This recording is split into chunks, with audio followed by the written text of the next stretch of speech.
Rated by most as the worst team in the league, these guys have a lot to prove after keeping so many pieces of their 1 in 15 roster. Are they truly the worst? Let's find out. Starting with their DPS, they have kept their very solid lineup from last year of Shaxx and Sparker, while picking up Backbone from Altoria. This is, on paper, a pretty solid frontline. Shaxx is insane on the Tracer, and they were a more solid frontline than most people give them credit for last year, being quite competitive with other DPS lines despite their lacking tank and support lines. I don't know if Backbone really lives up to that though, and frankly, I don't think Shaxx and Sparker have much punch-up potential. I mean, Shaxx can hang with the big boys on the Tracer especially, he's pretty cracked, but I think Sparker is really just average at best. I like the kid a lot, but that's just how I see it. And Backbone is frankly competing with Psycho, which is the worst flex DPS in the league right now. Though, I do think he has a lot of potential. I give these guys like a 6. They are solid and can punch up in a hit scan Tracer meta, but not by that much in my opinion. But this squad is just not good enough when compared to, like, say, proper Kilo Sam, Sparkle, Edison Doha, or even Hiso, Aldo, Finale, and Shockwave, Aspire, Psycho. Next up are the tanks. They brought back the best charity for feeding the hungry, Hedy, as well as Poko out of the Philadelphia Fusion. Sorry, I had to make that joke. I know what Hedy's potential is, and I hope he could do well this year. He is very flexible and probably the best EU main tank option, but I just don't think he can match the other main tanks in the region, even if he does start to actually play decently. And that's assuming he looks like his contender self rather than the feed bot we saw during the league last year. Poko is a good pickup, but honestly, not the hottest on him either. He was great in Seasons 1 and 2, but was consistently benched behind Fury for most of Season 3, to be fair, that is Fury, and wasn't Visa hell for all of Season 4. I think he's still solid, but I'm a bit worried about him. I hope he has a good year, though. I think he's a great guy, and under Christopher, he can perform well.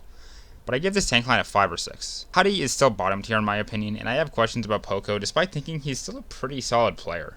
Next are the supports, and they have picked up Landon from Solaris, as well as Admiral from the British Hurricane. I want to start this off by saying that I'm pretty high on Admiral. I think he's really strong and flexible, and should do great in pretty much every meta. Unfortunately, I don't really think he's good enough to elevate this team past what it is.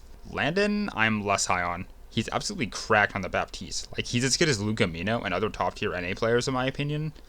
Even up to, like, Ultraviolet, which is really high. But he's not nearly as good on his other picks, which is an issue considering Ana is seemingly the best flex support in the game right now. I'll give the support line a 7 though. It's kind of high. Landon I'm not super high on, but Admiral's a fantastic player and maybe the best player on the team, frankly. I think he can absolutely rival some of the better main supports in the league, but I am not very high on Landon. He's solid, but kind of a BAP one trick. The coaching. They've held on to Spylo and Commander X while picking up Christopher from the Philadelphia Fusion. I think this is a solid lineup. Christopher is a fantastic coach who has been with Philadelphia through their ups and downs. I think his leadership abilities should not be questioned too much and that he's underrated. I don't think he's a Rush, Crusty, or No-Hill, but he's solid. Spilo is a really good coach, I think, though. His impact was immediately felt after he joined London midway into the year last year. Overall, pretty solid coaching staff, if not elevating.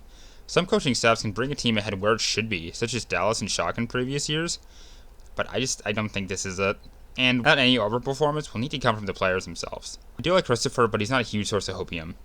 Overall, this is a good team that falls apart when comparing them to other teams. Shaxx Sparker is a solid lineup, but can they be as good as XE Hydron or even Shockwave Aspire? Poko is great, but I don't know that he's better than False, Vestola, or Kalios. Admiral Landon are great players, but I don't think they're better than even Meza Aztec, Khan Dridro, or maybe even Animo Surmached. There are great pieces on this team, undeniably. Shaxx is a legitimately fantastic Tracer. Admiral has top tier potential, hell even Sparker could wind up as one of the better hit scans in the league now that he's off ping, but I just don't see them passing up any other teams. Thanks for watching, and remember to hit like and subscribe for more. I upload nearly daily Overwatch League content, and I'm trying to hit 1,000 subs by the end of Season 5, so any subscription helps greatly. Thanks.